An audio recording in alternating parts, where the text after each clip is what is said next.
Hello and welcome back to another Sports Playground video. And today I will be covering the topic of the Eagles, my team's draft in the most recent NFL draft. So, yeah, I guess let's hop right into it. So, of course, their first pick was Devontae Smith. No real surprise. Actually, no, that kind of was a surprise. I won't lie. That was a big surprise to me. I did not think that A, he would fall that far, and B, that the Cowboys had the nerve to trade with him. I never thought that the Cowboys would ever make a trade with the Eagles, literally ever on the planet, and I'm excited for a real playmaker that A, we didn't reach for, and B, we didn't draft ahead of someone who was projected to be and usually is better, like we did with DK Metcalf and Justin Jefferson, because that was pretty dang disappointing as an Eagles fan. Don't get me wrong. I love Jalen Reagor. Jalen Reagor is an absolute G, but still, that was a little disappointing. But, yeah, anyway, our second round pick was Alabama center Landon Dickerson. He is projected to be really good. He's a center, though, which, in my opinion, among the only positions of no need for the Eagles. Like, center is where they're pretty much covered. They don't have much problem there, so that's a pick that I didn't think we needed to make. I think we could have picked a guard or someone else if they were on the board. Maybe we'll move him to guard if we're smart. I think he'd be a great left guard for the team, seeing as how that's exactly what we need on the line. So, yeah, that's how I feel about him. And then, next up, the Eagles traded with the Carolina Panthers to get Milton Williams, defensive tackle out of Louisiana Tech. Again, this is gut reaction. Like, I haven't looked into any of these guys. The only one that I really knew about was, of course, Devontae Smith. Yeah, but, I mean, of course, it's nice to add some good, nice defensive depth, especially with the amount of times that I have seen Fletcher Cox get injured. Don't get me wrong, I love Fletcher Cox, but it's really disappointing because he gets hurt a lot, even though he's really, really good. Next, in the fourth round, they picked Zech McPherson. Zech, that is quite the name. I don't know, I'll probably call him Zach. I won't lie. But anyway, he's a corner out of Texas Tech.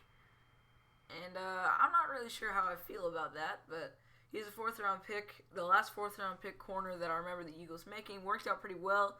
His name was Avonte Maddox, and if you didn't know, he's pretty solid.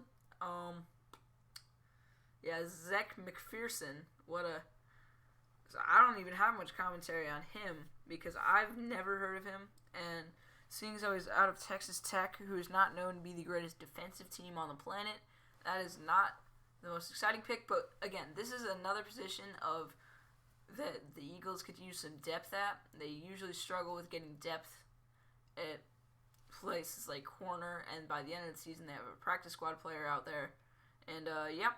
And then fifth round, they selected Kenneth Gainwell, running back out of Memphis. I've heard of this guy, and I've heard only good things about him. I think he'll fit right into the rotation of backs that the Eagles currently are rocking with Sanders and Scott. I think Gainwell would be a nice little guy to put in there. I don't know literally anything about him. I couldn't tell you a single thing about him, except for he's out of Memphis. And then, yeah, next up is, I don't know how to say this guy's name, but it's Marlon Tuipolatu, I think. Yeah, that looks right. Okay, so yeah, Marlon Tuipolatu, he's a defensive tackle out of USC. Once again,